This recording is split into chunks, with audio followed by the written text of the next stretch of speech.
Hello, I'm Urologist Erdem Akkaya. Today we are going to have a short video presentation about what is Nandrolone, Deca Dick, and erectile dysfunction. Nandrolone is a synthetic anabolic androgenic substance, synthesized in 1960, with anabolic androgenic effects, with only one carbon atom different from testosterone. What are the advantages of nandrolone over testosterone? Nandrolone is a substance that is much more anabolic than testosterone but has poor androgenic effects. That's why it has become popular with athletes. Another feature of nandrolone is that it causes a different erectile dysfunction compared to other anabolics. It is much more legitimate for a much longer period, and it creates an erectile dysfunction that distresses the patient. So it has been known with the term Deca Dick since 1970. Nobody knows how nandrolone does this obviously, but everyone says something. What are its mechanisms?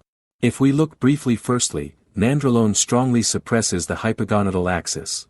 It shows that by decreasing endogenous testosterone by 50 to 70% at 300 mg doses. Subsequently, dihydrotestosterone conversion decreases when normal testosterone decreases. At the same time, it blocks 5-alpha reductase enzymes, well, not blocks but keeps them busy. As keeping them busy, it starts to reveal its own metabolites called dihydronandrolone. This metabolic called dihydrotestosterone and dihydronandrolone competes in tissues and the brain. It blocks dopaminergic pathways and it competes in the brain. Because the androgenic effect of dihydronandrolone is weaker than dihydrotestosterone, it can also act like progesterone. When acting like progesterone, low doses of estrogen can cause gynecomastia or breast sensitivity.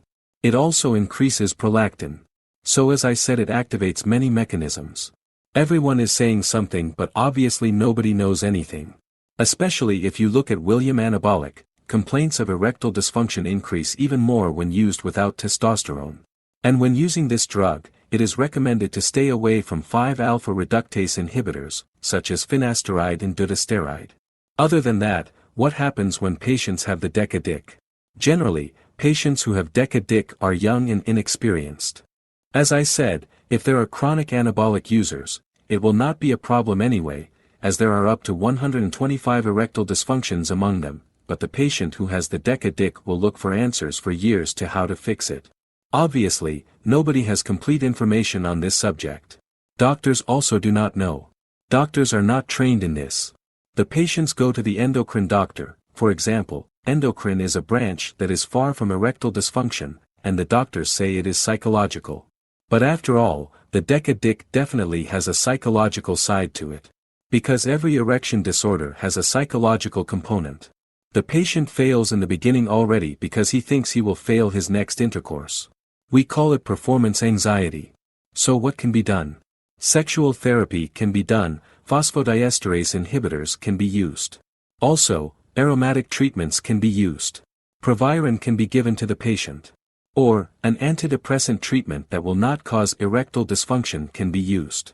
It is necessary to support the patient. There are a lot of patients who reach out to me due to Deca Dick, but I've seen very rare of them not recovering. Most of them recover. Even though not have 100% recovery, they are able to have a good level. One of the reasons why doctors do not have information on this subject is the low number of cases. In other words, 100 ED patients apply to me a month. But the number of patients who come to the polyclinic due to Deca Dick is really very few. That's why there is no exact cure. But everyone gives a treatment, frankly. Nandrolone is something to watch out for, something risky. Especially young friends need to be careful about this. Patients may go through unhappy years with devastating outcomes. As I always say, using anabolics is risky. Thank you for listening, best regards.